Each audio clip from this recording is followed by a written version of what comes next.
ಇದು ಸಿಕ್ಕದ್ದು ದೊಡ್ಡ ಭಾಗ್ಯ, ಇದನ್ನು ಕಳೆದುಕೊಳ್ಳಬೇಡಿ ಅಂತ. ಇದು ಭಾಗ್ಯ, ಇದು ಭಾಗ್ಯ, ಇದು ಭಾಗ್ಯವಯ್ಯ ಅಂತ ದಾಸರು ಹೇಳ್ತಾರೆ. ಇದು ಭಾಗ್ಯ, ಇದು ಭಾಗ್ಯ, ಇದು ಭಾಗ್ಯವಯ್ಯ. ಪದುಮನಾಭನ ಪಾದ ಭಜನೆ ಸುಖವಯ್ಯ. ಇದು ಭಾಗ್ಯ, ಇದು ಭಾಗ್ಯ, ಇದು ಭಾಗ್ಯವಯ್ಯ. ಕಲ್ಲಾಗಿ ಇರಬೇಕು ಕಠಿಣ ಭವ ತೊರೆಯೊಳಗೆ, ಬಿಲ್ಲಾಗಿ ಇರಬೇಕು ಬಲ್ಲವರೊಳಗೆ.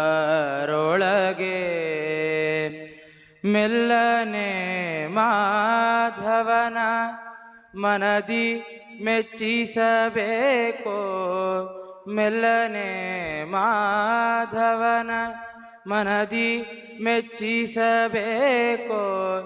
ಬೆಲ್ಲವಾಗಿರಬೇಕು ಬಂಧು ಜನರೊಳಗೆ. ಇದು ಭಾಗ್ಯ, ಇದು ಭಾಗ್ಯ, ಇದು ಭಾಗ್ಯವಯ್ಯ. ಭೃಗು ಋಷಿಗಳು ಇದನ್ನು ತಿಳಿಸ್ತಾರೆ, ಬಿಲ್ಲಾಗಿರಬೇಕು ಬಲ್ಲವರೊಳಗೆ ಅಂತ.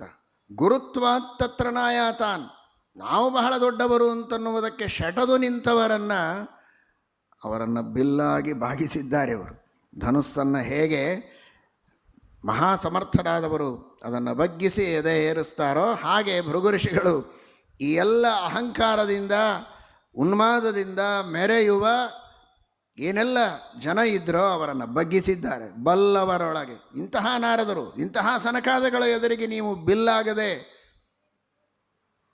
ಎದೆ ಶಟಿಸಿ ನಿಲ್ತೀರಲ್ಲ, ಇಲ್ಲಿ ಬಿಲ್ ಆಗದೆ ಇದ್ದರೆ ಹಾಸ್ಪಿಟಲ್ಗಳಲ್ಲಿ ಬಿಲ್ ಕಟ್ಟಬೇಕಾಗತ್ತೆ. ಸುಮ್ಮನೆ ಬಿಲ್ಲಾಗಿ ಬಾಗಿ ಅಲ್ಲಿ ಬಿಲ್ ಕಟ್ಟೋದು ಉಳಿಯುತ್ತೆ. ಇಲ್ಲಿ ಅಹಂಕಾರದಿಂದ ಶಟಿಸಿ ನಡೆಯುವುದು ಬೇಡ, ಎದೆ ಶಟಿಸಿ ಅಂತ.